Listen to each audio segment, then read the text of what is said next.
Time for Educating Mid-Michigan this morning. Joining us, longtime educator Craig Douglas. Today we are talking about parents having effective communication with school leaders. Good morning to you. Good morning, Matt. How's it going? Oh, it's going great. It's even better that you're here. We always enjoy the conversation. Thank you. Again, you have a long time background in education. Communication is so important. Let's talk about this today when it comes to managing your child's school adventures and journeys. Kind of bridging from last week, talking about parent-teacher conferences. So how during the school year should parents be encouraged to communicate? First, every school, every classroom has systemic communications from school back to home. So it's really important that parents stay on top of those communications. Back in the day, it used to be old school. It might be notes home on Friday with Friday folders. That still may be a practice in some cases. You're making me have flashbacks with the Friday folder. That's right. And they're so important for parents back then. Well, today they're still important, but they may take a form of electronic communications. Many classrooms have their own Facebook page or a portal on a school website or some other metric. It's important for parents to take time, figure out what it is, and make sure they're staying in tune with events, because right now events will accelerate as the school year goes. Of course. And you mentioned the word, though, effective. Can you kind of talk a little bit more about what makes communication effective? Because, teachers do so much these days. Oh, my. And, I'm sure they hear a lot from parents, but dive into the effective part of this equation. Oh, my, you're so right. I'll say a simple example that's very important.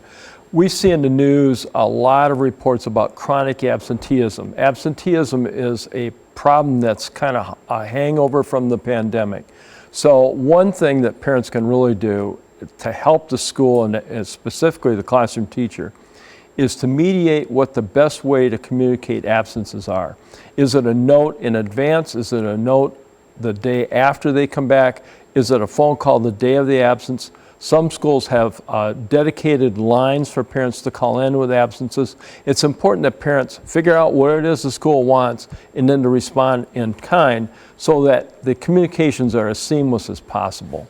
Another thing with absences, what if an emergency out of town occurs or a trip out of town occurs? So a pre-arranged absence. What's the best way for parents to communicate that to school so the child doesn't get behind? Of course. And so you mentioned the parent side of things. Back to the school side of things, what are some good tools that school officials should remember when communicating with parents? Well, I think it's important to have a consistent mechanism so parents can dial in. I cited the portals. If a portal is being used, it's important that schools keep it current with current information.